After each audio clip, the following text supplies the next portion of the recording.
3, 2, 1.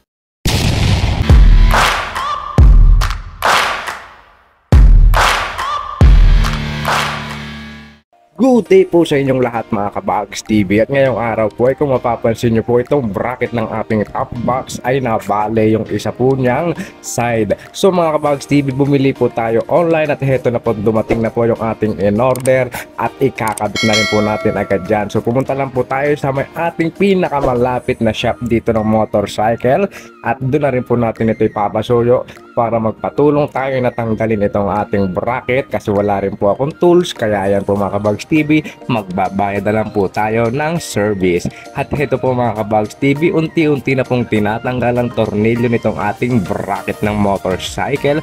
So mga Kabags TV, kapag ito po ay nangyari sa inyo, huwag nyo na pong patagalin yung sitwasyon kasi napakadelikado po niyan kung sakali po na maluba kayo at yung kabilang side naman po mabali, may posibilidad po na malaglag po yung inyong top box at napakadelikado po niyan mga Kabags TV, lalo na po sa inyo. Nun din po mga Kabags TV sa mga kasunod natin, mapakotse man po yan o motorcycle o kahit naman po anong mga sasakyan niya mga Kabags TV. Kaya mag-ingat po kayo mga Kabags TV. Kung bago pa lang po kayo sa akin channel ay subscribe na po kayo and click the notification bell for more upcoming videos. At balik na po tayo dito sa ating video mga Kabags TV, at ngayon naman po unti-unti na pong tinatanggal yung tornilyo po na naglalak dito sa ating top box bracket. Ayan, ipapakita ko lang po sa inyo mga Kabags TV yung gilid po nitong ating top box bracket na nabali na po talaga yung kanyang kabilang side. Yung kabilang side naman ay wala pa naman siyang lamat, ayan, at saka yung gitna, pero dapat kailangan talaga na natin palitan yan kasi delikado na po yan mga Kabags TV.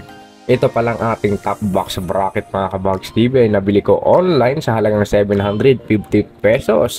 Sulit na rin ang mga Kabags TV at mga 2 to 3 days lang. I think mga 3 days lang dumating na rin yung ating parcel. So napakabilis lang.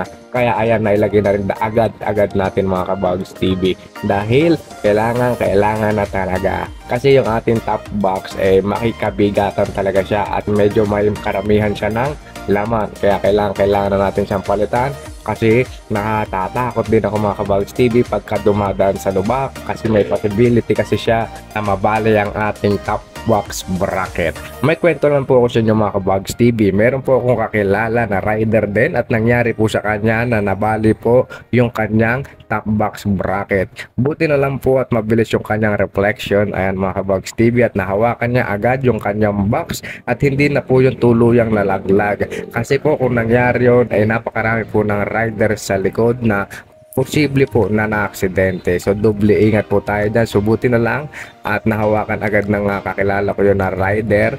At ayun po mga Kabags TV, gumilit po siya agad at ang ginawa niya, yung kanyang top box ay itinali na sa kanyang mismong upuan at saka po siya bumiyahe papunta sa kanilang bahay at ginawa o ni-repair yung kanyang top box bracket.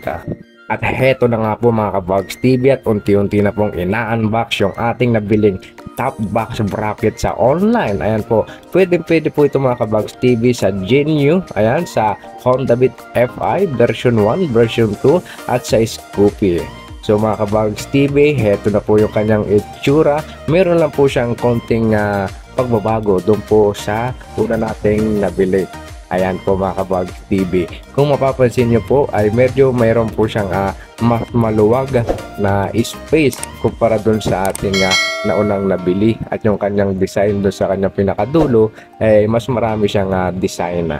Pero same pa rin po siya mga Kabags TV ng pinaglalagyan po ng tornilyo. Kaya yung pong mga washer, ayan po, ay gamit na gamit po yan mga Kabags TV. Ito pong nabili nating top box bracket, wala na po siyang kasamang mga washer. Mismong top box bracket lang po talaga siya mga Kabags TV. At yung ginamit po natin na washer nung una po sa ating nasirang top box bracket, ayun na rin po yung ating gagamitin dito po sa bago nating nabiling top box bracket. Habang nilalagay ni Kuya yung plate dito sa ating top box bracket, yung plate na paglalagyan mismo ng ating top box, syempre katulong tayo ni Kuya habang nagbibideo ako. Ayun mga Kabags TV, so yung aking kaliwang kamay ang naghahawak doon sa top box bracket mga Kabags TV, at yun naman pong aking kanan na kamay ang tagahawak po naman ng camera. So mga kabags TV, kung napapansin nyo po, meron po siyang washer na dalawang makapal. So yan po yung gagamitin na rin po natin para po dito sa bago po nating nabiling top box bracket. Mag-ingat lang po kayo mga kabags TV kasi possible po kasi na malaglag yung mga washer na yan doon po sa may gitna at medyo mahihirapan po kayong kumuha kasi magtatanggal pa po kayo mga kabags TV ng pairings.